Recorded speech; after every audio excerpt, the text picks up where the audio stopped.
নলবাৰীত মহিলা চিলনী চোৰৰ সন্ত্ৰাস নলবাৰী ৰেল ষ্টেচনত উত্তপ্ত পৰিস্থিতি চিলনী চোৰৰ ধন লুটৰ নতুন কৌশল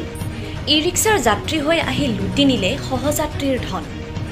একেখন ই ৰিক্সাত যাত্ৰী হিচাপে অহা অঘৰী মহিলাই লুটিলে ধন এগৰাকী মহিলা যাত্ৰীৰ পৰা ২৮,০০০ টকা বেগ লুটি লৈ যায় সহযাত্ৰী ৰূপী ৩ চিলনী চোৰে এই ঘটনাৰ পিছত লগে লগে মহিলাগৰাকী আৰু ই ৰিক্সা চালক গৈ নলবাৰী ৰেল ষ্টেচনত উপস্থিত হৈ চিলনী চোৰনী ৩ গৰাকীক চিনাক্ত কৰে ঘটনাস্থলীত উত্তপ্ত পৰিস্থিতিৰ সৃষ্টি হয় নলবাৰী আৰক্ষী উপস্থিত হয় ঘটনাস্থলীত প্ৰাথমিক তদন্তৰ অন্তত আৰক্ষীয়ে ৫৭,০০০ টকা জব্দ কৰিবলৈ সক্ষম হয় পিছতে চিলনী চোৰনী ৩টাক আটক কৰি থানালৈ লৈ আহে উল্লেখ্য যে নলবাৰী ৰেল ষ্টেচনত অঘৰী হিচাপে আছিল এটা পুৰুষ মহিলাৰ প্ৰায় ৪০ জনীয়া দল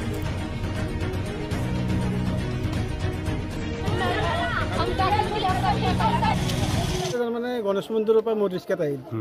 আহি হৰি মন্দিৰৰ চিগনেল মাৰিছে ৩জন এটা ছোৱালী আৰু 2টা মাইকী এটা বাচ্চা আছে তাৰপিছত চিগনেল মাৰোঁতে মই ৰখিলোঁ ৰখাৰ পিছত কেনা উঠি আপোনাৰ এনেকৈ হাতখনৰ মাজেদি গ'লোঁ যাই কেনে আপোনাৰ মৌচাকত এটা পেচেণ্টাৰ নামি দিলোঁ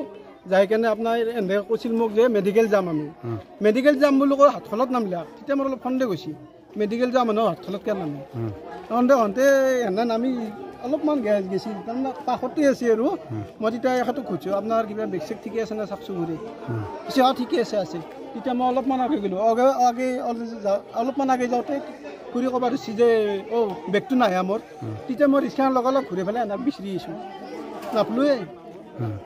সেয়াই কথা এতিয়া ক'ত পালে এওঁলোকক এওঁলোক ছাৰহঁতে এতিয়া বিচাৰি গ'লে কিমান মান পইচা আছিল পইচাটো মইতো গম নাপাওঁ এই এতিয়া বাইদেউৰ পইচা বাইদেউ জানো মোৰ ৰিক্সাতে আহিছে মই মোৰ ছোৱালীৰ ঘৰৰ পৰা ৬২ চাৰিআলিৰ পৰা আহি আছিলোঁ ক'ত আছিল মই মোৰ ঘৰত এই গণেশ মন্দিৰৰ পৰা মই গাড়ীৰ পৰা নামি এখেতৰ ৰিক্সাত আহিছোঁ মই এখেত আছিলে তেখেতৰ ৰিক্সাত আহি এই ব্ৰিজৰ সেইটো ফাৰে হেৰি উঠছে ৩জনী মাইকী উঠছে এনেকৈ প্ৰেগনেণ্টৰ নিচিনা লাগছে একজনী ৰঙা শাৰী পিন্ধি পেলাই 2জনী তাৰে পিছত হেৰি কৰিছে সেইটো তিৰিটো হয়ে সেইটো তিৰি হয়ে আৰু ছোৱালী এজনী আছে ফ্ৰক পিন্ধি গৈছিলে মোৰ একেলগে ২৪,৫০০ টকীয়া আছে আৰু মানি বেগৰ এটা চাইডত তাৰমানে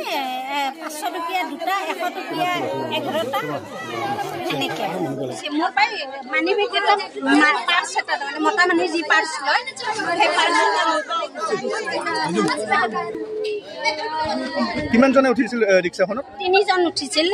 বিহাৰী মাইকী হ'ব ৰঙা শাৰী 2জনী আৰু ছোৱালী এজনী ফ্ৰক এটা পিন্ধি সেউজীয়া তাৰপিছত আৰু হেৰি হৈছে বাচ্চা এটা আছিলে কলাত চিনি পাইছে এইকেইজন হয় একজনী হয় লৈছে ছাৰহঁতে হেৰি কৰি